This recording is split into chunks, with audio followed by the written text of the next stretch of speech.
இருங்க, எந்த மீடியான்னு தெரிஞ்சுக்கிட்டு பதில் சொல்றதுல என்ன தப்பு? கேட்பேன், நான் கேட்பேன். மீடியா தான் அவர் மீடியாவான்றதை ஃபர்ஸ்ட் நான் உறுதி செஞ்சுக்கணுங்க. கேட்கலாங்க. இருங்க இருங்க இருங்க இல்லை இருக்கட்டும் சார். சார் அவர் மீடியாவான்னு ஏங்க இருங்க, மீடியாவான்னு தெரிஞ்சுக்கணுங்க. நான் ஆமாம் இல்லை நான் தெரிஞ்சுக்கணும். அதை இருங்க பிரதர், நான் தெரிஞ்சுக்கணும் அவர் எந்த மீடியா. ஏங்க நான் ஒரு குற்றம் சுமத்துறேன், இதை ஏஜென்சி விசாரிக்கணும்னு சொல்கிறேன். வேற என்ன சொல்லணும்னு எதிர்பார்க்குறீங்க? இது நான் குற்றம் சுமத்துறேன், நான் குற்றம் சுமத்துகிறேன், ஒரே சந்தேகப்படுகிறேன். ஒரே வருடத்தில் 2000 என்ட்ரி ஒரு 2 சர்வே நம்பருக்கு எப்படி வந்தது? இஎம்ஐயை ஆட்டோமேட்டிக்காக வங்கி மூலமாக தான் கட்டணுன்ட்டு ஏதாவது விதி இருக்கிறதா? இல்லைன்றேன் நான். அது உங்களுக்கு தெரியல பாஸ், விட்டுருங்க. பரவாயில்ல, நீங்கள் அதை நீங்கள் நினச்சிட்டு போங்க.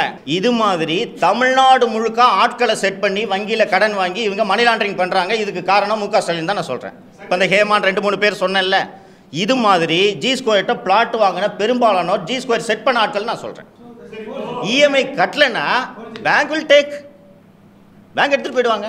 பேங்க்குக்கு நஷ்டம் இல்லை இல்லையா? ஆனால் வங்கிகள் இப்போது நெருக்கடியை சந்திக்க போகின்றன. ஏன் சொல்கிறேன்னா, 1 கோடி ரூபாய்க்கு 90 லட்சம் லோன் வாங்கியிருக்காங்கன்னு சொல்கிறேன்ல, அந்த ப்ராப்பர்ட்டியோட வேல்யூவே 50 லட்ச ரூபா.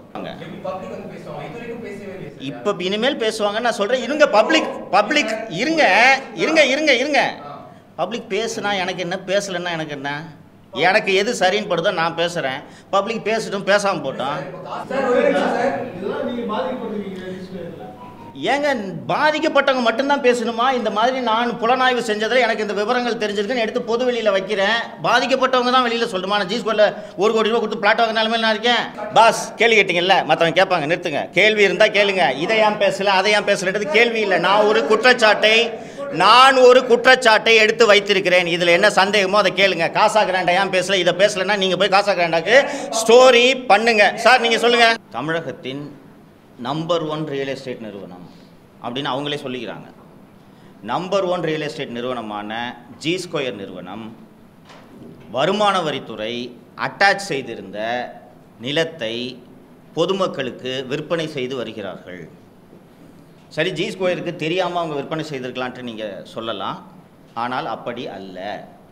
வருமான வரித்துறை அட்டாச் பண்ண ஒரு ப்ராப்பர்ட்டி, அட்டாச் பண்ண டேட்டை நீங்கள் பார்க்கணும். 10/1/2024 10/1/2024 அட்டாச் பண்ண ப்ராப்பர்ட்டிஸை ஜி ஸ்கொயர் நிறுவனம் எங்களுக்கு இது தெரியாதுன்னு சொல்ல முடியாது. ஏன்னா யார் இன்கம் டேக்ஸ் அசஸியோ அந்த அசஸிக்கு தான் ஃபஸ்ட்டு அட்டாச்மெண்ட் ஆர்டர் அனுப்பப்படும். இந்த ஒரு தனியார் அமைப்புகள், பிஸ்னஸ் அமைப்புகள், ரியல் எஸ்டேட்டில் குறிப்பாக இருக்கக்கூடிய அமைப்புகள் அரசாங்கத்துக்கு எதிராக ஒரு வார்த்தை பேச மாட்டார்கள். ஸோ கிரெடாய் அமைப்பு வெளிப்படையாக விளம்பரமே தருகிறது என்றால் எந்த அளவுக்கு மூச்சு முட்டும் நெருக்கடியில் ரியல் எஸ்டேட் தொழில் சிக்கி தவிக்கிறது. தமிழகத்தில் ரியல் எஸ்டேட்டோட விலை கண்ணா பின்னாவென்று உயர்ந்திருக்கிறது. 84 லட்சம் வீட்டு மனைக்கு HDFC வங்கி 75 லட்சம் கடனாக கொடுத்திருக்கிறது. இது போன்ற கடன்களை எந்த வங்கியும் தராது. 80 முதல் 90% நிதி உதவியை வீட்டு வசதி கடனை HDFC வங்கி இதற்கு அளித்திருக்கிறது. திராவிட முன்னேற்ற கழகம் சட்டவிரோதமாக சம்பாதித்த பணத்தை, கருப்பு பணத்தை வெள்ளையாக்குவதற்காகத்தான் ஜி ஸ்கொயர் நிறுவனமே நடத்தப்படுகிறது. இந்த மணி லாண்டரிங்கை செய்கிறது யாருன்னு பார்த்தீங்கன்னா முதல்வர் திரு மு க ஸ்டாலின். திரு மூர்த்தி அவர்கள் மதுரையிலே 300 கோடிக்கு மிகப்பெரிய கல்யாண மண்டபத்தை கட்டியிருக்கிறார். இதுவும் முதல்வர் திரு ஸ்டாலின் அவர்களுக்கு தெரியும். அவரையும் மாற்றவில்லை. ஏன் மாற்றவில்லைன்னா இவரே தான் துபாய்க்கு போய் மணி லாண்டரிங் பண்ணிட்டு இருக்காரு. 6100 கோடி துபாயிலிருந்து முதலீடு வரும் என்று இவர்கள் சொல்லி 1 வருடம் கடந்து விட்டது. 10 பைசா வரவில்லை. இன்னைக்கு காலையில் நான் சென்னை மாநகர காவல் ஆணையர் அலுவலகம் சென்று ஒரு புகார் ஒன்றை அளித்திருக்கிறேன். அந்த புகாரில் என்ன இருக்குன்னு கேட்டிங்கன்னா, தமிழகத்தின் நம்பர் 1 ரியல் எஸ்டேட் நிறுவனம் அப்படின்னு அவங்களே சொல்லிக்கிறாங்க. நம்பர் 1 ரியல் எஸ்டேட் நிறுவனமான ஜி ஸ்கொயர் நிறுவனம் வருமான வரித்துறை அட்டாச் செய்திருந்த நிலத்தை பொதுமக்களுக்கு விற்பனை செய்து வருகிறார்கள். சரி, ஜி ஸ்கொயருக்கு தெரியாமல் அவங்க விற்பனை செய்திருக்கலான்ட்டு நீங்கள் சொல்லலாம். ஆனால் அப்படி அல்ல. ஜி ஸ்கொயர் ஏகப்பட்ட தமிழ்நாடு பூரா ப்ராஜெக்ட் பண்ணிட்டு இருக்காங்க. ஆந்திரா மற்றும் கர்நாடகாவிலும் ப்ராஜெக்ட் செய்வதாக அவர்கள் சொல்லிக் கொள்கிறார்கள். இந்த மாதம் பிப்ரவரி மாதம் 9/2/2024 அன்று ஜி ஸ்கொயர் சென்னை நாவலூரில் அரோரா ஃபேஸ் 2 என்ற திட்டத்தை லான்ச் பண்ணியிருக்காங்க.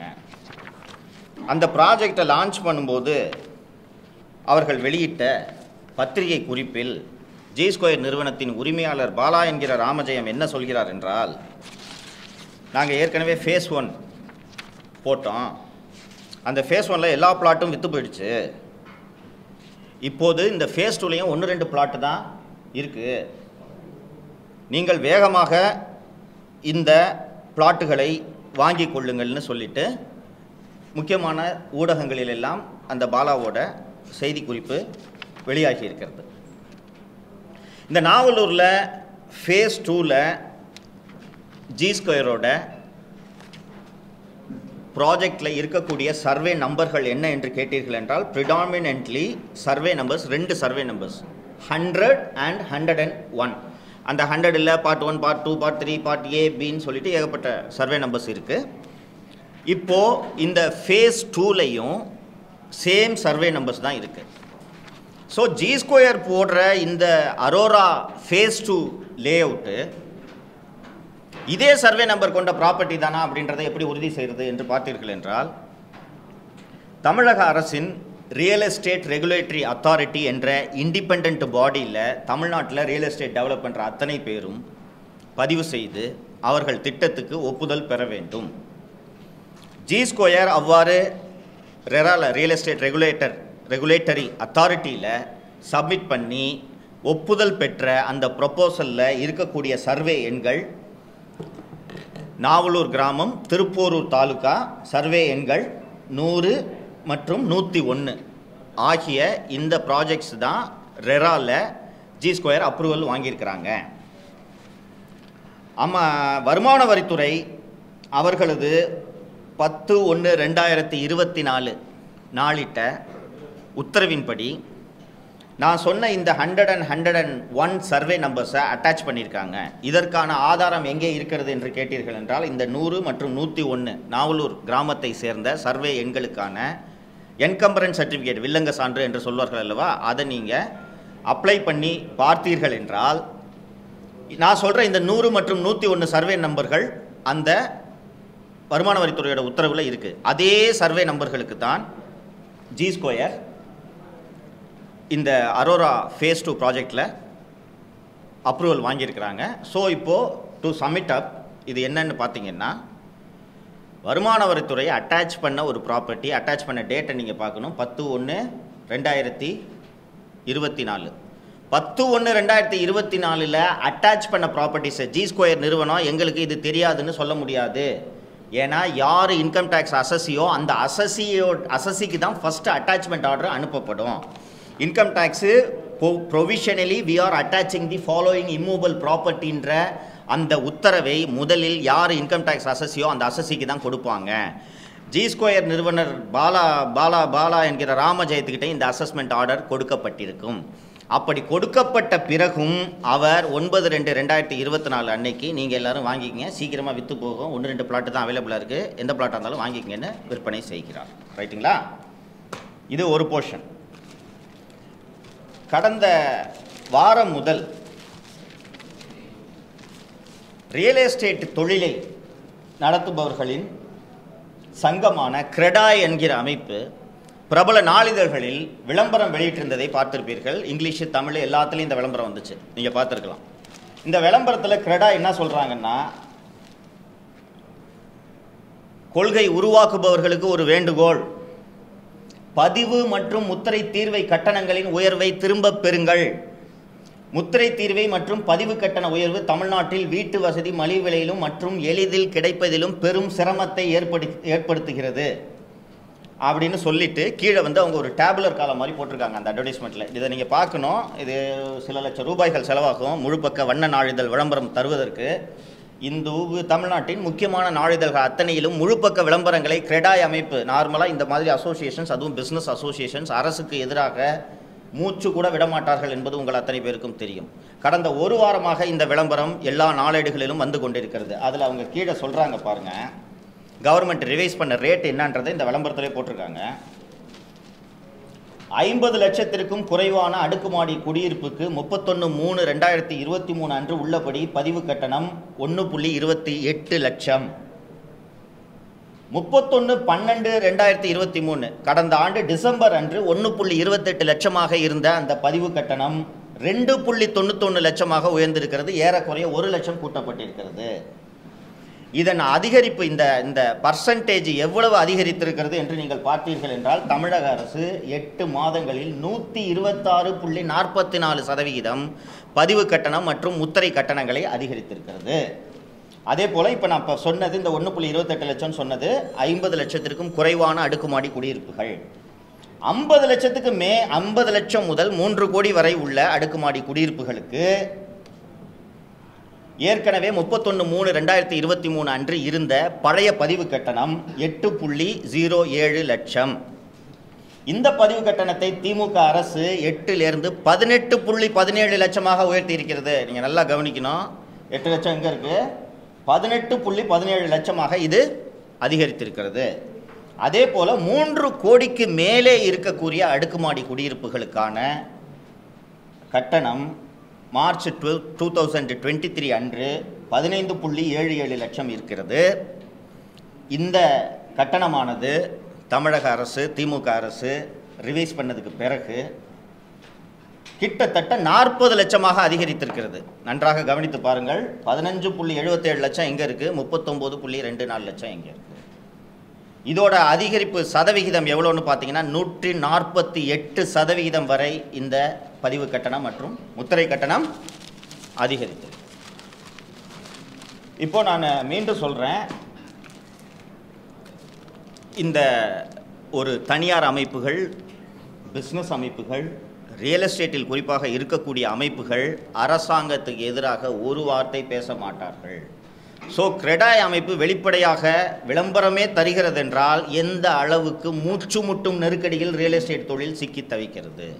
சரி, திராவிட அரசு இது போன்ற பல்வேறு திட்டங்களை செயல்படுத்தி வருகிறது. திராவிட அரசில்தான் கடந்த 3 ஆண்டுகளில் மட்டும் 4 முறை பதிவு கட்டணம் உயர்த்தப்பட்டிருக்கிறது என்பதை நீங்கள் அனைவரும் அறிவீர்கள். நேற்று கூட முத்திரை கட்டணம் மற்றும் பதிவு கட்டணம் அதிகரிப்பது தொடர்பான வழக்கு ஒன்று சென்னை உயர்நீதிமன்றத்தில் விசாரணைக்கு வந்தது. தனி நீதிபதி ஒருவர் தமிழக அரசு தான் தோன்றித்தனமாக உயர்த்திய பதிவு மற்றும் முத்திரை கட்டணத்திற்கு தடை விதித்தார். அப்படி விதிக்கப்பட்ட தடைக்கு எதிராக தமிழக அரசு மேல்முறையீடு செய்து நேற்று ஒரு டிவிஷன் பெஞ்சில் அதற்கு தடை உத்தரவு பெற்றிருக்கிறார்கள். அதாவது எளிமைப்படுத்தி சொல்ல வேண்டும் என்றால், தமிழகத்தில் ரியல் எஸ்டேட்டோட விலை கண்ணா பின்னாவென்று உயர்ந்திருக்கிறது. இப்போது நான் ஏற்கனவே அந்த அரோரா ஃபேஸ் 2ல் வந்து ப்ரெஸ் ரிலீஸ் கொடுக்கும்போது அவர் பாலா என்கிற ராமஜெயம் ஃபேஸ் 1ல் நாங்கள் போட்ட எல்லா ப்ராப்பர்ட்டியும் விற்று போச்சு, 1-2 பிளாட்டு தான் இருக்குது, வாங்கிக்கிங்க இல்லைன்னா உங்களுக்கு கிடைக்காது அப்படின்னு சொல்லியிருக்காருன்னு பார்த்தோம். ஃபேஸ் 1ல், அதுவும் நாவலூர் தான், திருப்பூர் தாலுக்கா தான், ஃபேஸ் 1ல் ஜி ஸ்கொயர் ஒரு 50லேருந்து 60 ஏக்கர் நிலத்தை மொத்தமாக வாங்கியிருக்கிறார்கள். மொத்தமாக வாங்கி அதை தான் ஜி ஸ்கொயர் லேஅவுட்டு போட்டு ரீட்டைலர்ஸ்க்கு விற்கிறாங்க. சரி, ஜி ஸ்கொயர் இந்த நிலத்தை, அந்த நாவலூரில் இருக்க அந்த நிலத்தை மொத்தமாக யாரிடமிருந்து வாங்கினார்கள் என்று பார்த்தீர்கள் என்றால், ETA Ascon trust for education and welfare. இந்த இடிஏ என்ற பெயரை நீங்கள் கேள்விப்பட்டிருக்கலாம், இப்போது இல்லை, 1960களிலேயே கேள்விப்பட்டிருக்கலாம். இடிஏ ஸ்டார் குழுமத்தோடு திராவிட முன்னேற்ற கழகத்தின் தொடர்பு என்பது மிக மிக நெருக்கமானது. அந்த காலத்திலேயே கருணாநிதி மணி லாண்டரிங் பண்ணுறதுக்கு இடிஏ நிறுவனம் உதவி இருக்கிறது. முதலாக திரைப்படத்தில் நடிக்கக்கூடிய ஹீரோவான கருணாநிதியின் மகன் திரு மூக்க முத்து நடித்த பிள்ளையோ பிள்ளை என்ற படத்தை ஒரு சூப்பர் ஸ்டாரோட படத்தை விலைக்கு வாங்குற மாதிரி அப்போது பல லட்சம் இருக்கும், பல லட்சம் ரூபாய்க்கு இடிஏ ஸ்டார் விலை கொடுத்து வாங்கியது அந்த படத்தை டிஸ்ட்ரிபியூஷன். அப்போது சர்க்காரியா கமிஷனில் இந்த விவகாரம் விசாரணைக்கு வந்தபோது அவங்க இடிஏ கிட்டே கேட்குறாங்க, ஏங்க ஒரு புது ஆக்டர், அந்த படம் ஓடுமா கூடாதுன்னு தெரியாது, எப்படி இதை வாங்கினீங்கன்னா? அவரை பார்க்கும்போதே எங்களுக்கு இவர் மிகப்பெரிய ஹீரோவாக வருவார் என்று தெரிந்ததால் அதிக விலை கொடுத்து இந்த படத்தை வாங்கினோம் என்று சொன்னார்கள். ஆக இடிஏ குழுமத்துக்கும் திராவிட முன்னேற்ற கழகத்துக்குமான தொடர்பு 50 ஆண்டு காலத்திற்கும் அதிகமான தொடர்பு. 2006 திமுக ஆட்சியில் கலைஞர் மருத்துவ காப்பீட்டு திட்டம் என்ற ஒரு திட்டம் அறிமுகப்படுத்தப்பட்டது. அந்த திட்டத்துக்கான அந்த மெடிக்ளைம் இன்சூரன்ஸ் அந்த திட்டத்துக்கான ஒப்பந்தம் யாரிடம் சென்றது என்று கேட்டீர்கள் என்றால் இடிஏ ஸ்டார் குழுமத்திற்கு தான் சென்றது. இது மட்டுமல்லாமல் இடிஏ மற்றும் திராவிட முன்னேற்ற கழகத்துக்கான தொடர்பு குறித்த அத்தனை ஆதாரங்களும் இடிஏ ஸ்டார் குழுமம் தொடர்பான இடிஏ ஸ்டார் மற்றும் திராவிட முன்னேற்ற கழகத்துக்கும் உண்டான தொடர்புகள் குறித்து மிக மிக விரிவாக 2G புலன் விசாரணையில் பதிவு செய்யப்பட்டிருக்கிறது என்பதை நாம் அத்தனை பேரும் அறிவோம். ஷாஹித் பல்வா எல்லாம் மணி லாண்டரிங்லாம் அங்கேருந்து தான் போயிட்டு வந்தது. இப்போது நான் சொன்ன விவகாரங்களையும் முதல்வர் முதலீடுகளை ஈர்க்கிறேன் என்று கடந்த பிப்ரவரி 2023 குடும்பத்தோடு துபாய்க்கு சுற்றுலா சென்றதையும் நீங்கள் இணைத்து பார்த்தால் திமுகவுக்கும் இடிஏவுக்குமான தொடர்பு தெரிய வந்துவிடும். அந்த இடிஏ கிட்ட இருந்து தான் G2 இந்த நிலத்தை வாங்கி லேஅவுட் போட்டு விற்பனை செய்கிறார்கள். ஆச்சுங்களா? இப்போது பாலா சொல்கிறார்ல, நாங்கள் எல்லாத்தையும் விற்றுட்டோம், ஒரு பிளாட்டு கூட இல்லை அப்படின்ட்டு திரு பாலா சொல்லியிருக்கிறார். சரி, அந்த நிலத்தை எப்படி விற்றார்கள் என்று பார்ப்போம். உங்களில் பலருக்கு சிலருக்கு வீடு வாங்கின வீட்டு மனைகள் வாங்கின அனுபவங்கள் இருக்கலாம். வங்கிகள் வீடுகளுக்கு வீடு அல்லது வீட்டு மனை வாங்க கடன் கொடுக்கும்போது இருவேறு அளவீடுகளை வைத்திருப்பார்கள். வீடு வாங்குவதற்கான நிதி உதவி கடன், வீட்டு வசதி கடன், அதாவது ஹவுசிங் லோனு, ஃப்ளாட்டு வாங்கினீங்கன்னா அரவுண்ட் 70 to 80% அரவுண்ட் 80% ஃபண்டு பண்ணுவாங்க. கையிலேருந்து நம்ம டவுன் பேமெண்ட்டு 10% 20% போட்டால் போதும். ஏன் அடுக்குமாடி குடியிருப்புகள் மற்றும் வீடுகளுக்கு வங்கிகள் கூடுதலாக கடன் தருகிறார்கள் என்றால், அந்த ப்ராப்பர்ட்டி இம்மீடியட்டாக இன்கம் ஈல்டு பண்ணும். நீங்கள் இப்போ ஒரு ஃப்ளாட்டு வாங்குறீங்க, அதை வாங்கி வாடகைக்கு விட்டிங்கன்னா அதுலேருந்து உங்களுக்கு ஒரு வருமானம் வரும். ஆனால் வீட்டு மனைகள் எந்த வருமானத்தையும் ஈட்டித் தராது. அதனால் வங்கிகள் எப்போதுமே வீட்டு மனை வாங்குவதற்கு 60% மேல், அதிகபட்சம் 65% தருவாங்க. 60% மேல் எந்த வங்கியும் வீட்டு மனை வாங்க வீட்டு கடன் தராது. இப்போது அந்த திருப்போரூர் தாலுக்கா நாவலூரில் அரோரா ஃபேஸ் 1ல் எல்லா பிளாட்டும் வித்துடுச்சுன்னு சொல்லிட்டு G2 பாலா என்கிற ராமஜெயம் சொல்லியிருக்கிறார் என்பதை நாம் பார்த்துருக்கோம். இப்போ அதை எப்படி விற்றாங்க அப்படின்னு பார்ப்போம்.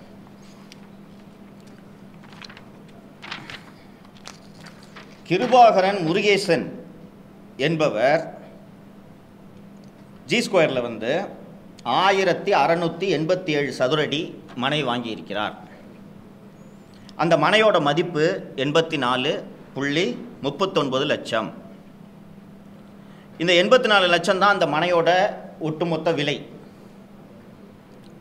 இப்போ இந்த 84 லட்சத்துக்கு ஒரு வங்கி எவ்வளவு கடனாக கொடுக்கும் என்று உத்தேசமாக சொல்லுங்கள். எவ்வளோ கொடுப்பாங்க? எவ்வளோ வரும் அந்த? ஆமாம், அப்போ 60%னா 84 லட்சத்தில் 60% எவ்வளோ வரும்?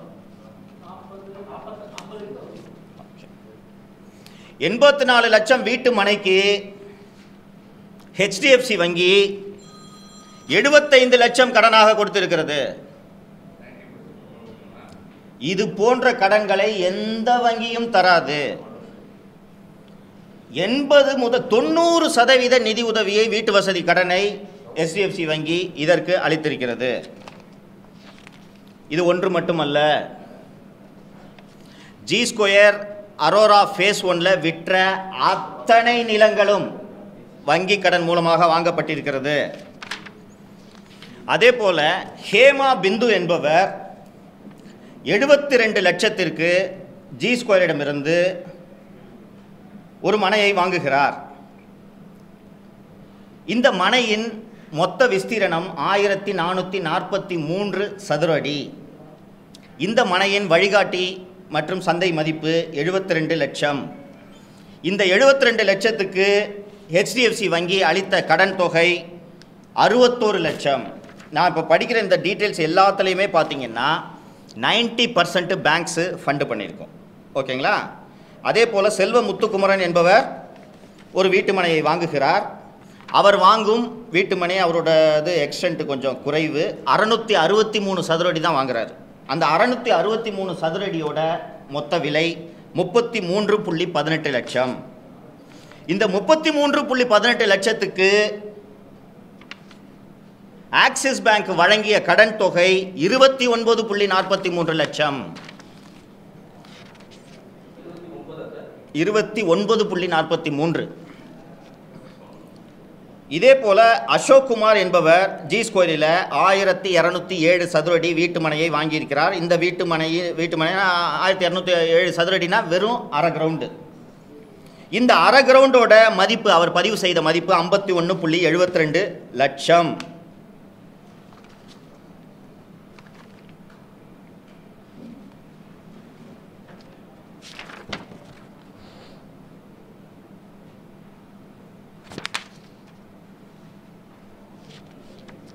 அசோக் குமார் மன்னிக்கணும், நான் இப்போ திருப்பி படிக்கிறேன். அசோக் குமார் என்பவர் ஜி ஸ்கொயரில் 1207 சதுரடி நிலத்தை வாங்கியிருக்கிறார். அசோக் குமார் வாங்கின அந்த அரை கிரவுண்டோட மதிப்பு 60.38 லட்சம். இந்த 60.38 லட்சம் வீட்டு மனைக்கு ஹெச்டிஎஃப்சி வழங்கிய கடன் தொகை 51.72 லட்சம். அதே போல ஜெயபாரதி என்பவர் வாங்கியிருக்கிறார். ஜெயபாரதி கொஞ்சம் அதிக இடத்துக்கு, அவரும் அரை கிரவுண்டு தான் வாங்கியிருக்காங்க. ஜெயபாரதி 1258 சதுரடி வீட்டு மனையை ஜெயபாரதி என்பவர் வாங்கியிருக்கிறார். அதன் சந்தை மதிப்பு 1.25 கோடி.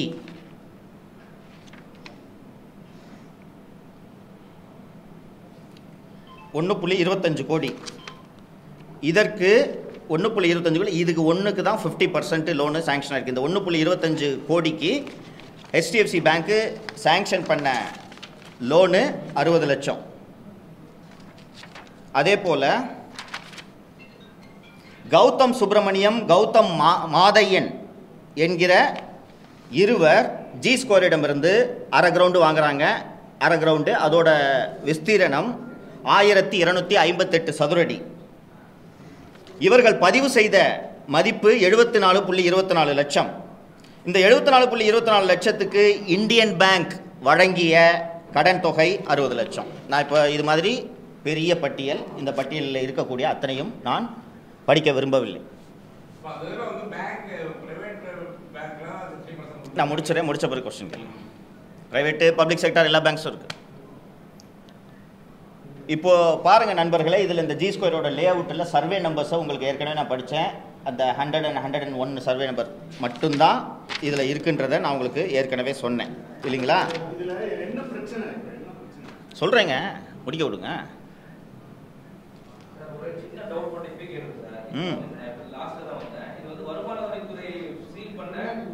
அது தனி,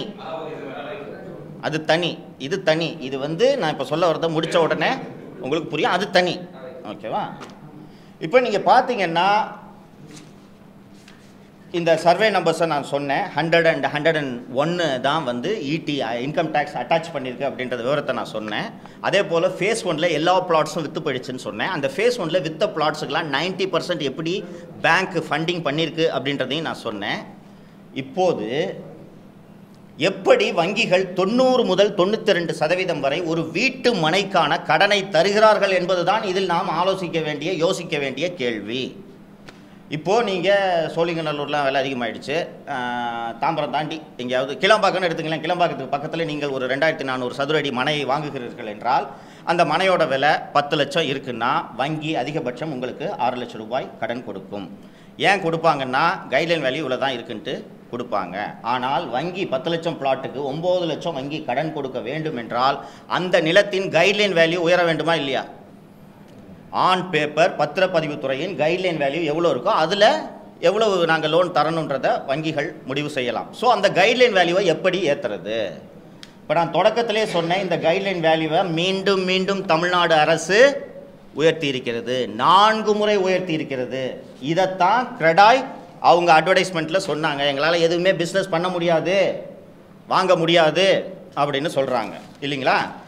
உங்களுக்கு நீங்கள் பார்த்துருப்பீங்க, இந்த காம்போசிட் வேல்யூன்ற ஒரு புதிய மதிப்பீட்டு முறையை தமிழக பத்திரப்பதிவுத்துறை அறிமுகப்படுத்திய பிறகு ஏகப்பட்ட வழக்குகள் இந்த கிரடாய் அட்வர்டைஸ்மெண்ட் கொடுத்துருக்காங்க. இந்த சிக்கல் ஏற்பட்டிருக்கு. இப்போது ஏன் இதை தமிழக அரசு மீண்டும் மீண்டும் இந்த கைட்லைன் வேல்யூவை உயர்த்திக்கிட்டு இருக்காங்கன்னு பார்த்தீங்கன்னா, கருப்பு பணத்தை வெள்ளையாக்கும் சட்டவிரோத பணப்பரிமாற்றத்திற்காக தமிழக அரசு மீண்டும் மீண்டும் கைட்லைன் வேல்யூவை உயர்த்தியிருக்கு.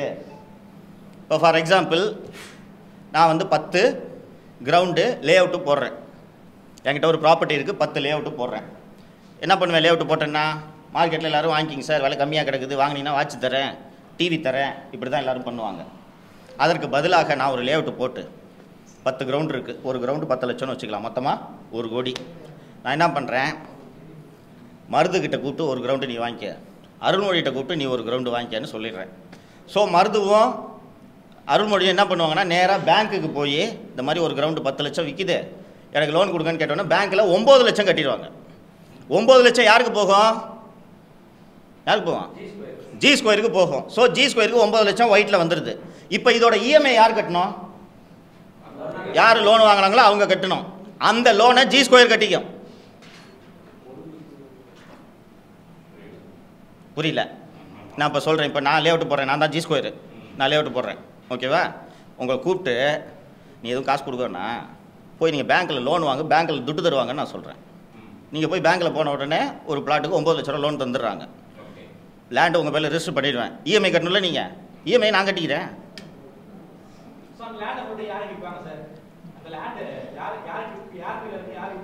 நான் தானே உன்னை வாங்கவே சொல்கிறேன், நீ எடுத்துகிட்டு ஓடிடுவியா? நான் தானே இப்போ லேண்ட் வாங்க சொல்ல, நீ ஆளு. இது நன்றாக உன்னிப்பாக பார்த்தீர்கள் என்றால் இது வெறும் மணி லாண்டரிங். உங்களுக்கு தெரியும் நண்பர்களே, இந்தியா முழுக்க அரசுக்கு வருவாயை அதிகரிக்கணுன்றது எல்லா அரசுகளுக்கும் நோக்கம் இருந்தாலும், பத்திரப்பதிவுத்துறை இப்படி கைட்லைன் வேல்யூவை சட்டவிரோதமாக கிரெடாய் வெளிப்படையாக விளம்பரம் கொடுக்குற அளவுக்கு ஏன் உயர்த்த வேண்டும்? ஒரு காரணம் இருக்கணும் இல்லையா? எல்லாரும் புலம்புறாங்க, ஸ்டாம்ப் டியூட்டி அதிகம், ரெஜிஸ்ட்ரேஷன் சார்ஜ் அதிகம்ன்றாங்க. மீண்டும் மீண்டும் ஏன் அரசு இதை உயர்த்தி கொண்டிருக்கிறது? ஏன் உயர்த்துகிறது என்றால், ஏன் அந்த மதிப்பை ஏற்றினாதான் வங்கிகள் கடன் கொடுக்க முடியும். இப்போ இதில் வங்கிகளுக்கு இதில் ஏதாவது சிக்கல் இருக்கான்னு கேட்டிங்கன்னா, வங்கிகளுக்கு மகிழ்ச்சி.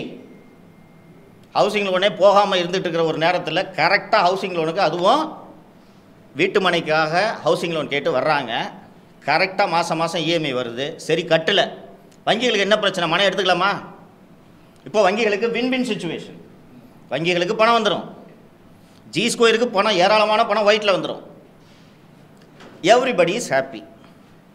ஆனால் இப்போ இந்த வங்கி இப்போது 1 கோடி ரூபாய் ப்ராப்பர்ட்டிக்கு 90 லட்சம் வங்கிகள் கடன் கொடுக்குறாங்கன்ட்டு சொன்னேன்ல. ஆனால் அந்த ப்ராப்பர்ட்டியோட வேல்யூவே 50 லட்சம். கடன் வாங்க வேண்டும் என்பதற்காகவே திட்டமிட்டு ஜி ஸ்கொயருக்காக பத்திரப்பதிவுத்துறை மீண்டும் மீண்டும் மதிப்பை கைட்லைன் வேல்யூவை உயர்த்தி கொண்டே இருக்கிறார்கள். உங்களுக்கு இந்த ரியல் எஸ்டேட் துறையில் இன்றைக்கி நிலவக்கூடிய இந்த சிக்கல் அத்தனை பேருக்கும் தெரியும்.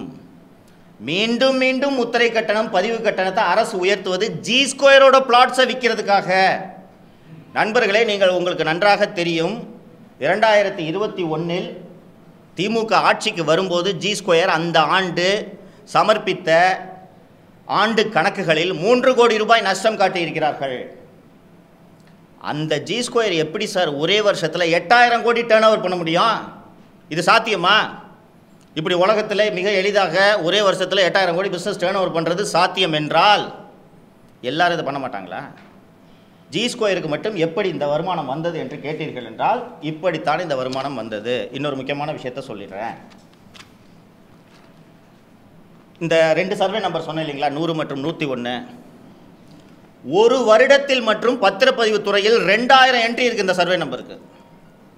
2 சர்வே நம்பருக்கு எப்படி ஒரே வருஷத்தில் 2000 என்ட்ரி வரும்? ஸோ இப்போ இந்த சர்வே நம்பருக்கு நீங்கள் ஒரு வருஷத்துக்கான ஈஸியை போட்டு பார்த்தீங்கன்னா 2000 என்ட்ரிஸ் வருது. யார் சர்வே நம்பருக்கு ஈஸி போட்டு பார்த்தாலும் இது என்ன ஒரு பிளாட்டுக்கு ஒரு சர்வே நம்பருக்கு இத்தனை என்ட்ரிஸ் எப்படி வருதுன்னு சந்தேகம் ஏற்படும். இந்த சந்தேகம் யாருக்கும் ஏற்படாமல் தவிர்ப்பதற்காக இந்த சர்வே நம்பரோட ஈஸி மட்டும் வராது. நீங்கள் இப்போ அப்ளை பண்ணிங்கன்னா எடுக்க முடியாது. உங்கள் அத்தனை பேருக்கும் ஞாபகம் இருக்கும், இதுக்கு முன்னாடிலாம் வந்து 2 வருஷத்துக்கு இல்லை குறிப்பாக திமுக ஆட்சி வர்றதுக்கு முன்னாடிலாம் எந்த பிளாட்டுக்கு யார் வேணாலும் ஈஸி போட்டு எடுக்கலாம். நீங்கள் அந்த டிஎன் ரெஜினெட்ன்ற ஒரு வெப்சைட் இருக்குது, உள்ளே போனீங்கன்னா அப்ளை பண்ணிங்கன்னா எடுக்கலாம். ஆனால் இன்று நடுவில் ஒரு கட்டுப்பாடுகளை அரசு கொண்டு வந்தது. ஆதார் கார்டை சப்மிட் பண்ணணும், ரிஜிஸ்டர் பண்ணணும், ஃபோன் நம்பர் கொடுக்கணும், ஓடிபி வந்தால் தான் எடுக்க முடியும்ட்டு ரெஸ்ட்ரிக்ஷனை கொண்டு வந்தாங்க. ஒரு பொதுமக்களிடமிருந்து எதிர்ப்பு தெரிவித்ததும் பதிவு மட்டும் பண்ணால் போதும் அப்படின்ற ஒரு கட்டுப்பாடை அவர்கள் கொண்டு வந்தாங்க. கேட்டால் இதுக்கு டெக்னிக்கலாக சாஃப்ட்வேர் அப்கிரேட் பண்ணணும்லாம் சொல்லியிருக்காங்க. நான் சொன்னேன், இந்த 2000 என்ட்ரியும் வெளியில் வராமல் தடுக்கிறதுக்கு இவர்கள் முயற்சி செய்கிறார்கள் என்று. இதை உறுதி செய்வதற்காக நவீன் என்ற துணை பதிவாளரை திருப்போரூர் பத்திரப்பதிவு அலுவலகத்திற்கு இதற்காகவே நியமித்தார்கள். உங்களுக்கு நல்லா தெரியும், திமுக கவர்மெண்ட் வருது, வந்த உடனே எங்கிருந்து வந்தது என்றே தெரியாமல் திடீரென்று ஜி ஸ்கொயர் என்ற ஒரு நிறுவனம் வந்து நிற்கிறது. அந்த ஜி ஸ்கொயர் நிறுவனத்துக்கு பக்கத்திலேயே மகேந்திர சிங் தோனி சிரித்து கொண்டு இருக்கிறார். அந்த நிறுவனத்தின் விளம்பர பதாகைகள் சென்னை நகரெங்கும், குறிப்பாக கிழக்கு கடற்கரை சாலை மற்றும் ஓல்டு மகாபலிபுரம் ரோடு முழுக்க அதன் விளம்பர பதாகைகள் இருந்தன. அண்ட் இந்த அரசு பதவியேற்ற பிறகு ஜி ஸ்கொயர் நிறுவனம் அளித்த புகாரில் விகடன் குழுமத்தை சேர்ந்த அத்தனை பேரும், குறிப்பாக ஜூனியர் உடனை சேர்ந்த அத்தனை பேரும், திரு மாரிதாஸ் அவர்கள் மற்றும் என் மீது அரசு வழக்கு தொடுத்தது உங்களுக்கு நினைவிருக்கும். முதல் நாள் இரவு புகார் அளிக்கப்படுகிறது. அன்று இரவே விடியற்காலையில் கெவின் என்பவர் வீடு கதவையெல்லாம் உடைக்கப்பட்டு கைது செய்யப்பட்டு அவர் அழைத்து செல்லப்பட்டார் என்பது உங்களுக்கு அத்தனை பேருக்கும் தெரியும். ஒரு ரியல் எஸ்டேட் நிறுவனம் கொடுக்குற புகாருக்கு சென்னை சிட்டி போலீஸு விடிய காத்தால 4 மணிக்கு ஒரு ஏசி அனுப்பிச்சு வீட்டிலேருந்து பூந்து உடச்சிட்டு எடுத்துகிட்டு வரணுன்றதுலாம் அவசியமே கிடையாதுன்றது உங்களுக்கு தெரியும். மேலும் விகடன் குழுமத்தை சேர்ந்த அத்தனை பேர் மீதும் நீங்கள் எப்படி எஃப்ஐஆர் போடுவீர்கள்? இது நடந்து சென்று தெரியும். அது இந்த வழக்கு வந்து இன்னைக்கு நீதிமன்றத்தில் நிலுவையில் இருக்குது. இத்தனை வேகமாக அரசு ஏன் ஜி ஸ்கொயருக்காக இயங்குகிறது என்பதை யோசித்து பார்த்தீர்கள் என்றால், திராவிட முன்னேற்ற கழகம் சட்டவிரோதமாக சம்பாதித்த பணத்தை, கருப்பு பணத்தை வெள்ளையாக்குவதற்காகத்தான் ஜி ஸ்கொயர் நிறுவனமே நடத்தப்படுகிறது. இந்த மணி லாண்டரிங்கை செய்கிறது யாருன்னு பார்த்தீங்கன்னா முதல்வர் திரு மு க ஸ்டாலின். ஏன் முதல்வர் மு க ஸ்டாலின் இந்த மணி லாண்டரிங்கில் ஈடுபடுகிறார் என்று நான் குற்றம் சுமத்துகிறேன் என்றால், ஜி ஸ்கொயர் நிறுவனத்திற்காக முத்திரைத்தாள் கட்டணங்கள், கைட்லைன் வேல்யூ, இது எல்லாத்தையும் மீண்டும் மீண்டும் மாற்றியது யார்? பத்திரப்பதிவுத்துறை. இங்கே பார்த்தீங்கன்னா ஒவ்வொரு ஊருக்கும் ஒரு ரேட்டு. இப்போ ரீசெண்டாக இந்த காம்போசிட் வேல்யூன்னு ஒன்று இன்ட்ரடியூஸ் பண்ணியிருக்காங்கன்றது உங்களுக்கு தெரியும். அந்த ரேட்டை 3ஆக பிரிக்கிறாங்க: பேசிக், மாடரேட், ப்ரீமியம். இந்த ப்ரீமியம் எல்லாம் பார்த்தீங்கன்னா குறிப்பாக சில இடங்கள் மணப்பாக்கம், மேடவாக்கம், மணப்பாக்கத்துக்கெல்லாம் 12,000 ரூபாய் கட்டணம் விதிக்கப்பட்டிருக்குது. இது மாதிரி ஒவ்வொரு ஏரியாவுக்கும் ஒவ்வொரு ரேட்டை இந்த கவர்மெண்ட்டு நிர்ணயம் பண்ணியிருக்கு. இதுதான் குழப்பத்தை ஏற்படுத்தியிருக்குன்றதை நான் சொன்னேன். இப்படி இந்த ரேட்டெல்லாம் உயர்த்துறது நேரடியாக ஜி ஸ்கொயருக்கு பலனளிக்குதுன்றதையும் நான் சொன்னேன். இதை ஏற்றினா தான் பேங்க் 90% ஃபண்டு பண்ணுவாங்க. அப்போ இதை ஏற்றுறது யார்? மினிஸ்டர் திரு மூர்த்தி மற்றும் பத்திரப்பதிவுத்துறையின் அரசு செயலர் திருமதி நிர்மலா IAS அவர்கள். இந்த 2 பேரையும் அந்த பதவிக்கு நியமனம் செய்தது யார்? முதல்வர் மு க ஸ்டாலின். இப்போ முதல்வர் மு க ஸ்டாலினுக்கு இங்கே தப்பு நடக்குதுன்னு தெரிஞ்சுச்சுன்னா மூர்த்தியையும் நிர்மலாவையும் மாற்றுறதுக்கு எவ்வளவு நேரம் ஆகும்? அவர் மாற்றவில்லை. திரு மூர்த்தி அவர்கள் மதுரையிலே 300 கோடிக்கு மிகப்பெரிய கல்யாண மண்டபத்தை கட்டியிருக்கிறார். இதுவும் முதல்வர் திரு ஸ்டாலின் அவர்களுக்கு தெரியும். அவரையும் மாற்றவில்லை. ஏன் மாற்றவில்லைன்னா, இவரே தான் துபாய்க்கு போய் மணி லாண்டரிங் பண்ணிட்டு இருக்காரு. 6100 கோடி துபாயிலிருந்து முதலீடு வரும் என்று இவர்கள் சொல்லி 1 வருடம் கடந்து விட்டது. 10 பைசா வரவில்லை. அப்போ துபாய்க்கு எதுக்கு போனீங்க? நான் சொல்கிறேன், அங்கே போய் ETA உரிமையாளர் சலாவுதீனை சந்திச்சாரா? சையத் சலாவுதீனை, ETA உரிமையாளர் சையத் சலாவுதீனை முதல்வர் திரு ஸ்டாலின் அவர்கள் துபாய் சென்று சந்தித்தார். துபாய் போய் எதற்காக அவரை சந்திக்க வேண்டும்னா, இந்த ETA கிட்ட ஜி ஸ்கொயர் லேண்ட் வாங்குது. அண்டு துபாய்க்கு போகிறீங்க, துபாயிலேருந்து முதலீடு வரும்னு சொல்கிறீங்க. இப்போது திரு மூர்த்தி மற்றும் திருமதி நிர்மலா ஆகியோரை வைத்து, பத்திரப்பதிவு துறையை வைத்து இவர்களது பணத்தை வெள்ளையாக்குவதற்காக தான் ஜி ஸ்கொயர் நிறுவனமே நடைபெறுகிறது. இதில் எனக்கு எந்த விதமான சந்தேகமும் இல்லை. ஒரு அரசாங்கமே, நீங்கள் ஒரு அரசு எப்படிங்க இதெல்லாம் பண்ணணும் வியப்படையலாம். ஒரு அரசாங்கம் மணல் கடத்துமா? அரசாங்கம் GST இவேஷன் பண்ணுமா? மணலில் பண்ணியிருக்காங்களா இல்லையா? ஸோ அரசாங்கமே எப்படி மணல் கடத்தலில் ஈடுபட்டதோ அதே போல அரசாங்கமே சட்டவிரோத பணப்பரிமாற்றத்தில் ஈடுபட்டிருக்கிறது. அந்த சட்டவிரோத பணப்பரிமாற்றம் ஜி ஸ்கொயர் மூலமாக நடக்கிறது. இந்த சட்டவிரோத பணப்பரிமாற்றத்தை முன்னின்று செய்பவர் முதல்வர் திரு மு க ஸ்டாலின். அமலாக்கத்துறை முதல்வர் திரு மு க ஸ்டாலின் அவர்கள் மீது வழக்கு பதிவு செய்து விசாரணை நடத்த வேண்டும். அவரது துபாய் பயணம் குறித்து விசாரிக்க வேண்டும். ஏன் 3 ஆண்டுகளுக்குள் 4 முறை பத்திரப்பதிவு கட்டணம், முத்திரை கட்டணம் மாற்றப்பட்டது என்பதை அமலாக்கத்துறை விசாரிக்க வேண்டும். ஒரு அரசாங்கமே ஒரு தனியார் நிறுவனத்துக்காக ரூல்ஸை மாற்றுறது எப்படி சரியா இருக்கும்? இதைத்தான் கிரெடாய் நிறுவனம் அந்த விளம்பரத்தில் முதல் பகுதியிலேயே என்ன கொடுத்துருக்காங்கன்ட்டு நீங்கள் பார்த்தீங்கன்னா, கொள்கை உருவாக்குபவர்களுக்கு ஒரு வேண்டுகோள். யார் கொள்கையை உருவாக்குவது?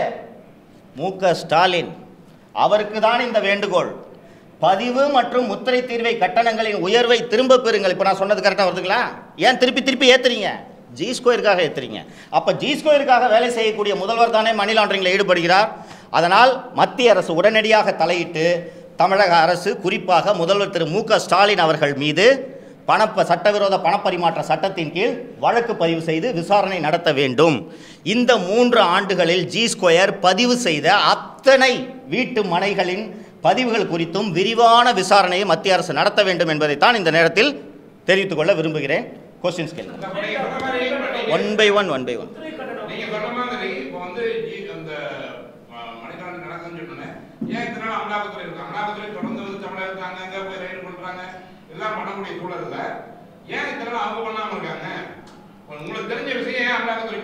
நல்லா கேட்டீங்க. அமலாக்கத்துறை அவர்களுக்கு வர்ற ப்ரெடிகேட் அஃபென்ஸில் தான் ப்ரோவ் பண்ண முடியும். ஓகேங்களா? நானும் 2 வருஷமாக தான் ஜி ஸ்கொயரை ஃபாலோ பண்ணிகிட்ருக்கேன். ஆனால் நாவலூரில் நடந்த இந்த ஒரு ப்ராஜெக்டை டீப்பாக டாக்குமெண்ட்லாம் எடுத்து பார்க்கும்போது தான் எனக்கு இந்த விவரம் தெரிய வருது. நான் இப்போ இந்த என்கம்பரன்ஸ் சர்டிஃபிகேட்ஸ் படித்தேனே, இது வெறும் 3 மாதத்துக்கானது. 3 மாதத்துக்கான இந்த என்கம்பரன்ஸ் சர்டிஃபிகேட்டை எடுத்து படித்த போதே எனக்கு 60 லட்ச ரூபா லேண்டுக்கு 58 லட்ச ரூபா பேங்க் லோன் தர விவரங்கள் எனக்கு தெரிய வருகிறது. அமலாக்கத்துறையில் யார் இதை விசாரிச்சிருப்பாங்கன்னு நீங்கள் நினைக்கிறீங்க? அமலாக்கத்துறை எப்போது விசாரணையில் இறங்கும்? ஒரு எஃப்ஐஆர் பதிவு செய்து அந்த வழக்கிலிருந்து தான் அமலாக்கத்துறை உள்ளே வர முடியும். இப்போது இதை இன்னொரு சிம்பிளாக சொல்கிறேன். இந்த ப்ரெஸ் மீட் வைக்கிறதே அமலாக்கத்துறை விசாரிக்கணுன்றதுக்காக வச்சுக்கோங்க.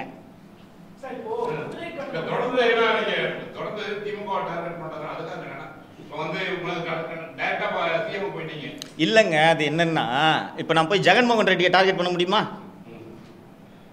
நான் இங்கே இருக்கேன், தமிழ்நாட்டு முதல்வர் தான் நான் டார்கெட் பண்ண முடியும். கரெக்டுங்களா? ஜெகன்மோகன் ரெட்டியை ஆந்திராவில் இருக்கவங்க டார்கெட் பண்ணுவாங்க. அதனால் எனக்கு அது அவசியம் இல்லை. இன்றைக்கி ஆளுங்கட்சி நான் ஆதாரங்களோட இவ்வளோ ஊழல் நடந்திருக்குன்னு சொல்கிறேன். இதுக்கு எடப்பாடி பழனிசாமி டார்கெட் பண்ண முடியுமா? முடியாதுல்ல. சொல்லுங்க. நான் ஒன்லி ஃபார் கரெக்டாக கேட்டீங்க. ஜி ஸ்கொயருக்காக பண்ணதுனால தானே மற்றவங்களாம் இன்றைக்கி அவஸ்தைப்பட்டு விளம்பரம் கொடுக்குறாங்க.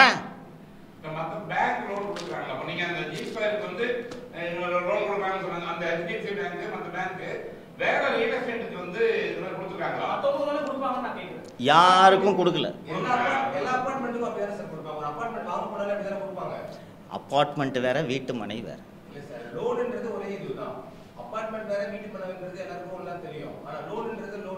கரெக்டு தான். ஒரு அப்பார்ட்மெண்ட்டுக்கு 90% வரைக்கும் ஃபண்ட் பண்ணலாம், வீட்டு மனைக்கு ஃபண்ட் பண்ண மாட்டாங்க.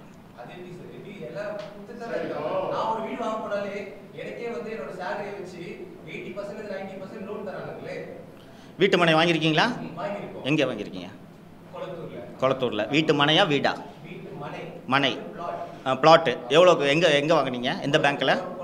கொளத்தூரில் எந்த பேங்க்கு? பேங்க் ஒய்ஃப் பேரில் வாங்கியிருக்கீங்க. எவ்வளோ ஃபண்டு பண்ணாங்க? ப்ராஜெக்ட் வேல்யூவில் எவ்வளோ லோன் கொடுத்தாங்க? அப்போ எது கேள்வி கேட்குறீங்க?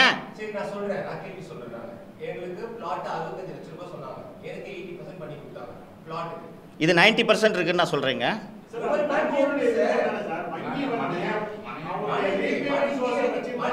ஒருத்தராக பேசுங்க.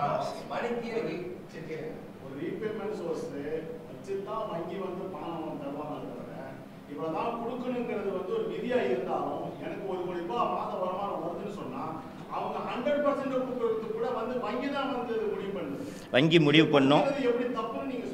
ஏன் தப்புன்னு சொல்கிறேன்னா, இந்த வங்கிகள் இது போல கடன் கொடுப்பதே ஜி ஸ்கொயரோட ஏற்படுத்தி இருக்கக்கூடிய செட்டிங்னு நான் குற்றம் சாட்டுறேன்.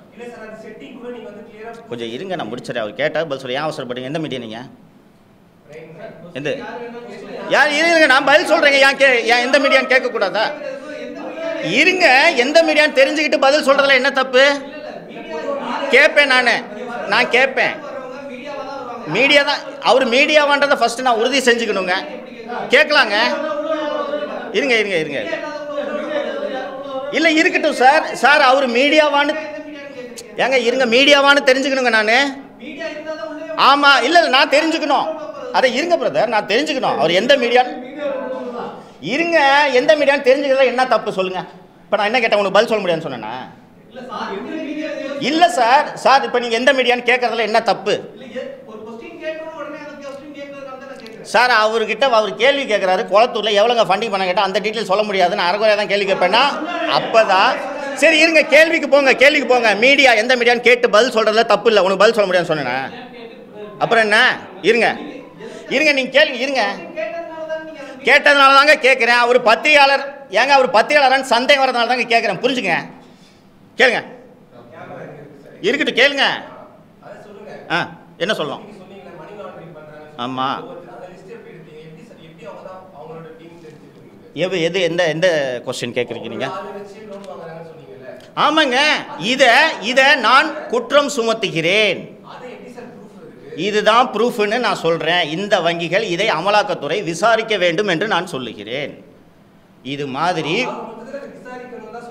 ஆமாம் ஏங்க, நான் ஒரு குற்றம் சுமத்துறேன், இதை ஏஜென்சி விசாரிக்கணும்னு சொல்கிறேன். வேறு என்ன சொல்லணும்னு எதிர்பார்க்குறீங்க? இது நான் குற்றம் சுமத்துறேன், நான் குற்றம் சுமத்துகிறேன், சந்தேகப்படுகிறேன். ஒரே வருடத்தில் 2000 என்ட்ரி ஒரு 2 சர்வே நம்பருக்கு எப்படி வந்தது?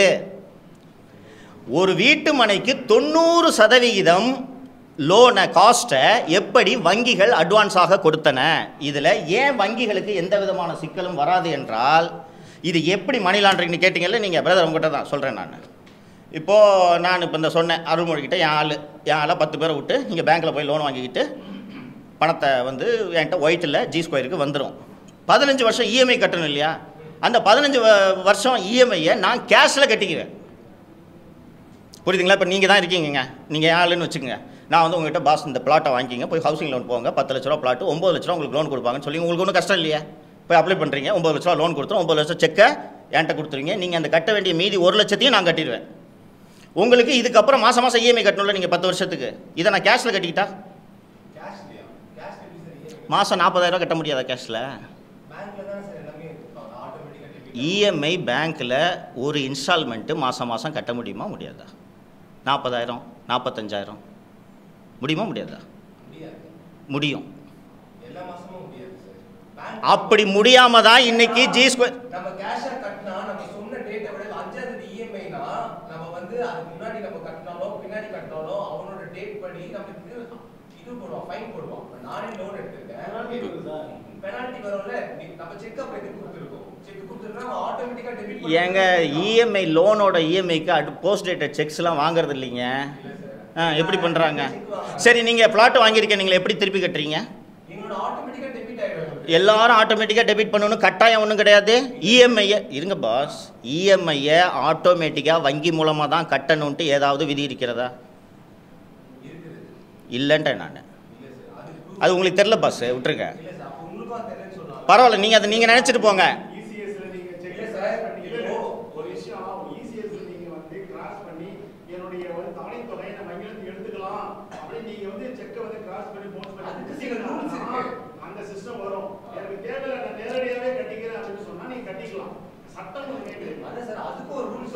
என்ன ரூல்ஸ் இருக்கு? இங்க பாருங்க பாஸ், நீங்க ஒரு நகை கடன் வாங்குறீங்க, வட்டி கட்டணுமா?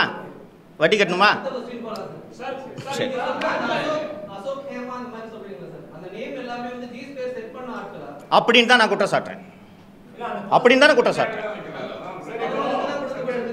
ஆமா, இது மாதிரி தமிழ்நாடு முழுக்க ஆட்களை செட் பண்ணி வங்கியில் கடன் வாங்கி இவங்க மணி லாண்டரிங் பண்ணுறாங்க. இதுக்கு காரணம் மு க ஸ்டாலின் தான் நான் சொல்கிறேன். இப்போ இந்த ஹேமான் 2-3 பேர் சொன்னேன்ல, இது மாதிரி ஜி ஸ்கொயர்ட்ட பிளாட் வாங்கின பெரும்பாலானோர் ஜி ஸ்கொயர் செட் பண்ண ஆட்கள் நான் சொல்கிறேன். நான் செக் பண்ணிட்டு தான் சொல்கிறேன். நான் செக் பண்ணிட்டு தான் சொல்கிறேன். இது பாரு, எஸ் சார்.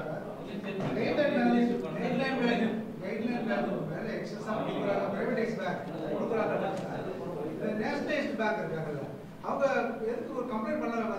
மாதிரி பிரைவேட் பேங்க்ஸ் வந்து கைட்லைன் மேல கொடுக்குறாங்க, நேஷனலைஸ் பேங்க்ல வந்து ஆஃபர் பண்றது இல்ல அப்படின்னு ஒரு குற்றச்சாட்டு இவங்க சம் மோட்டிவா ஒரு தனியார் நிறுவனத்துக்கு தனியார் கட்டுமான நிறுவனத்துக்கு சார் பப்ளிக் செக்டர் பேங்க்ஸ் இதில் இருக்கு இல்ல இருக்குல்ல, it's also included in your version, but அவங்க they are also complaining against that person. Sir ஒரு பேங்க்கோட பர்வியூ என்னன்னு பாருங்க. நீங்கள் பேங்க் மேனேஜர், 1 கோடி ரூபாய் ப்ராப்பர்ட்டி, நீங்கள் உங்களோட ரெஸ்பான்சிபிலிட்டி பேங்க்கு கொடுத்த பணம் ரெக்கவரி ஆகுமான்றது பார்க்கறது தான் இல்லைங்களா? ரீபேமெண்ட் ரெக்கவரி ஆகுதான்னு பார்க்கணும். கட்டலை என்பி ஆகுது, என்பி ஆனால் உங்களோட பணம் வருதான்னு தானே பேங்க் பார்க்கணும். ஓகேவா? 1 கோடி ரூபாய் ப்ராப்பர்ட்டியை நான் உங்கள்கிட்ட பிளட்ஜ் பண்ணிட்டு தானே நான் வாங்குகிறேன். ஏன்னா இந்த ஈஸியில் பார்த்தீங்கன்னா எப்படி இந்த லோன் அமௌண்ட்டை நான் கரெக்டாக சொல்கிறேன்னா, ஃபஸ்ட்டு வாங்கின பார்ட்டிக்கு 60 லட்ச ரூபாய்க்கு பதிஞ்சிருக்கு. அதுக்கு கீழே அதே ப்ராப்பர்ட்டியை பேங்க் பேரில் 50 லட்ச ரூபாய்க்கு பதிஞ்சிருக்கு. அப்போ லோன் எவ்வளோ? 50 லட்ச ரூபா. ஸோ இன்னைக்கு இந்த property stands in the name of the bank. EMI கட்டலைன்னா பேங்க் வில் டேக், பேங்க் எடுத்துகிட்டு போயிடுவாங்க. பேங்க்குக்கு நஷ்டம் இல்லை இல்லையா? ஆனால் வங்கிகள் இப்போது நெருக்கடியை சந்திக்க போகின்றன. ஏன் சொல்கிறேன்னா 1 கோடி ரூபாய்க்கு 90 லட்சம் லோன் வாங்கியிருக்காங்கன்னு சொல்கிறேன்ல, அந்த ப்ராப்பர்ட்டியோட வேல்யூவே 50 லட்ச ரூபா. சரி, இப்போ வீட்டு மனை உரிமையாளர்களுக்கும் வங்கிக்கும் உள்ள ஒரு பிரச்சனை. நாளைக்கு அவன் வந்து அவனுடைய கடன் தொகையை கட்டல அப்படின்னு சொன்னா அந்த பணத்துக்கு ஈடாக வந்து அவனுடைய ப்ராப்பர்ட்டி வந்து சீஸ் பண்ணிடுவாங்க. அதனால தான் சார் கொடுக்குறாங்க. சொல்லுங்க. அதனால என்ன பிரச்சனை வரப்போகுது? வாங்குறவனுக்கும் கொடுத்தவனுக்கு உள்ள பிரச்சனை. கரெக்ட். முதலமைச்சர் மு க ஸ்டாலின் வந்து எப்படி வந்து இது வந்து தலையிடுறாரு, இது வந்து மறைமுகமான ஒரு பிசினஸ் பண்றாரு, எப்படி நீங்க குற்றச்சாட்டுறீங்க? அந்த டிரான்சாக்ஷனுக்கு உதவி செய்யறது ஸ்டாலின் தான் சொல்றேன். இப்போ நீங்க சொன்னீங்கல்ல, வங்கி ஒருத்தர் வாங்குறாரு, வங்கி கொடுக்குது, இது அவங்க 2 பேருக்குள்ள பிரச்சனைன்னு நீங்க சொல்றீங்கல்ல. ஸ்டாலின் உதவி செய்யலைன்னா வங்கி கடனே கொடுக்க முடியாதுன்னு நான் சொல்றேன். வங்கியுடைய ஓனர் சொல்றேன். அப்போ எல்லா ஒட்டுமொத்த வங்கியுடைய ஓனரும் திரு மு க ஸ்டாலின் முதலமைச்சர் அப்படிங்கறத பயங்கரமா குற்றச்சாட்டுறீங்க. இல்ல புரியல. ஒட்டுமொத்த வங்கிகளோட ஓனர் மு க ஸ்டாலின் சொல்லி தான் வந்து வங்கியில வந்து அவங்க கடன் கொடுக்குறாங்கன்னு சொல்லி. இல்லை, நான் அப்படி சொல்லவே இல்லையே. மு க ஸ்டாலின் சொல்லி தான் கைட்லைன் வேல்யூ உயர்த்தப்படுதுன்னு சொல்கிறேன். கைட்லைன் வேல்யூ உயர்த்தப்படுறதுனால தான் வங்கி கடன் கொடுக்க முடியுது. இல்லைன்னா 1 கோடி ரூபாய் ப்ராப்பர்ட்டிக்கு 40 லட்சம் தரேன்னு பேங்க் சொல்லும். சார், இப்போ ஜி ஸ்கொயர் நிறுவனம் தவிர வேற ஒரு ப்ராப்பர்ட்டி வாங்குறதுக்கு நான் போறேன்னு வச்சுக்கல, அதுக்கு என்ன 90% கடன் கொடுக்க இல்லை இல்லை இல்லை. சரி, இப்போ 2 ஆண்டுகளா பெரிய இஷ்யூ பூதாகரமா போயிட்டு இந்த விஷயம் ஆல்ரெடி அவர் mention in this same thing. 2 வருஷமா இது வந்து ஒரு பூதாகரமான ஒரு பிரகாப்தி டவுன் மாதிரி போயிட்டு everybody they knows what is happening, what is going on தெரியும். இந்த சூழ்நிலை இந்த 2 ஆண்டு நடக்கிற இந்த பரிமாற்றங்கள் மத்திய அரசு வந்து என்ன நடவடிக்கை எடுத்து? மத்திய அரசு எந்த நடவடிக்கையும் எடுக்கல. ஃபர்ஸ்ட் மத்திய அரசுக்கு இந்த விஷயம் தெரியாது. ஒன்றும் இல்லை சார், சிம்பிளாக யாரோ கேட்டாங்க, எப்படி இது அமலாக்கத்துறைக்கு தெரியாதான்ட்டு யாரோ கேட்டாங்க. யாராவது உட்கார்ந்து இதை டீகோட் பண்ணும். சரி, இப்போ மணி லாண்டரிங்ல இடி உள்ள வர முடியும். மணி லாண்டரிங்ல ப்ரெடிகேட் ஆஃபென்ஸ் இல்லைனாலும் இடி உள்ள வர முடியும். துபாய்க்கு போய் இன்வெஸ்ட் பண்ணீங்கல்ல, அதில் வந்தாலே தாராளமாக வரலாம். ஃபெரா ஃபெமா அண்ணாமலை நிறைய பேசுறவரு, அண்ணாமலை நிறைய இது பண்றது ஏன் இந்த அவருக்கு தெரியாதா? இது உடனே டக்குன்னு நீங்க சொன்ன மாதிரி உடனே ரைடு போனது வந்து ஏன் அவர் கவனிச்சு தான் போயிட்டாரு அண்ணாமலை? இது நீங்க அண்ணாமலை கிட்ட தான் கேட்கணும். எனக்கு நீங்க வேற கவனிப்பாங்க. 10,000 பேர் கஸ்டமர் சொல்றாங்க. 10,000 பேர் அவங்க வச்சு ஆளா இருப்பாங்களா? நான் பெரும் பகுதி 10,000 பேர்ல குறைஞ்சது 9,000 பேர் ஜி ஸ்கொயர் ஆளுன்னு சொல்றேன். நான் பேசுறேன், இனிமேல் பேசுவாங்க. இப்ப இனிமேல் பேசுவாங்க நான் சொல்றேன். இருங்க, பப்ளிக் இருங்க இருங்க இருங்க இருங்க. பப்ளிக் பேசுனா எனக்கு என்ன, பேசலன்னா எனக்கு என்ன? எனக்கு எது சரின்னு படுதோ நான் பேசுறேன். பப்ளிக் பேசட்டும், பேசாம போட்டோம். பாதிக்கப்பட்டவங்க மட்டும்தான் பேசணுமா? ஏங்க, பாதிக்கப்பட்டவங்க மட்டும்தான் பேசணுமா? இந்த மாதிரி நான் புலனாய்வு செஞ்சதில் எனக்கு இந்த விவரங்கள் தெரிஞ்சிருக்குன்னு எடுத்து பொது வெளியில் வைக்கிறேன். பாதிக்கப்பட்டவங்க தான் வெளியில் சொல்லணுமா? நான் ஜி ஸ்கொயர்ல 1 கோடி ரூபாய் கொடுத்து பிளாட் வாங்கினாலுமே நான் இருக்கேன். இல்ல சார், அப்படி இல்ல சார். 482 வீடு கட்டா சார் நாகூர்ல. அது அந்த இடமே வந்து தப்பான இடம், கவர்மெண்ட் இடம்னு சொன்னாங்க.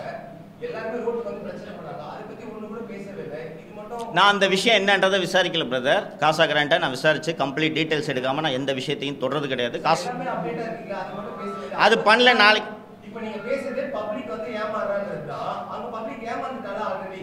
ஆமா, ஒரு வார்த்தை பேசவே இல்லை. ஏங்க அது என்ன விவரன்றதை விசாரிச்சுட்டு அதுக்கப்புறம் பேசுகிறேங்க. ஏன் எல்லா விஷயத்தையும் நான் ஒருத்தன் தான் பேசணுமா? இப்போ ஜேர்னலிஸ்ட்னு சொன்னீங்க, நீங்கள் போய் காசா கிராண்டா ஸ்டோரி பண்ணுங்க. இல்லைங்க, ஏன் நீங்கள் ஜேர்னலிஸ்ட் தானே? மக்களுக்கு ஒருத்தர் உதவி பண்ணணும்னு வந்துட்டா எல்லாத்தையும் பத்தி பேசணும் சார். எனக்கு எது பிடிக்க இஷ்டமோ அதான் பேசுவேன், புரியுதா? அப்போ உங்களுக்கு ஜி-ஸ்கொயரோட தனிப்பட்ட விஷயம் இருக்குன்னு நினச்சிக்குங்க. ஏங்க அப்ப நீங்க சொல்றது எல்லாமே அசியமா தான் சார் இருக்கு. அது நீங்கள் அசியூம் பண்ணிக்கங்க பாஸ். சந்தேகம்ன்றீங்க. இது எனக்கு இஷ்டம், ஜி-ஸ்கொயர் மேல பேசுறது இஷ்டம்ன்றீங்க. அப்ப பப்ளிக்காக ஏன் பேசுறீங்க? உங்களுக்காக பேசலாம். சரி, எனக்காக பேசுகிறேன்னு வச்சுங்க. நான் பேசுறது டாக்குமெண்ட் எவிடன்ஸ் இருக்கு. Simple sir. அப்படி சொல்லிட்டு நாங்க சரி, நாங்க எல்லாத்துக்கும் நிக்க தேவையில்லை. நீங்க சொல்றது கிளம்புங்க. இல்ல சார், நீங்க பேசுங்க. ஃபுல்லா பேசுங்க.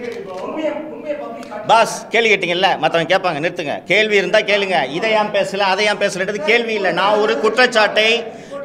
ஒரு குற்றச்சாட்டை எடுத்து வைத்திருக்கிறேன். இதில் என்ன சந்தேகமோ அதை கேளுங்க. காசா கிராண்டா ஏன் பேசல, இதை பேசலன்னா நீங்கள் போய் காசா கிராண்டாக்கு ஸ்டோரி பண்ணுங்க. சார் நீங்கள் சொல்லுங்க.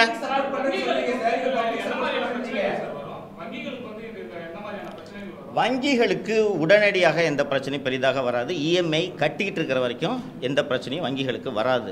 ஆனால் இப்போது எப்படி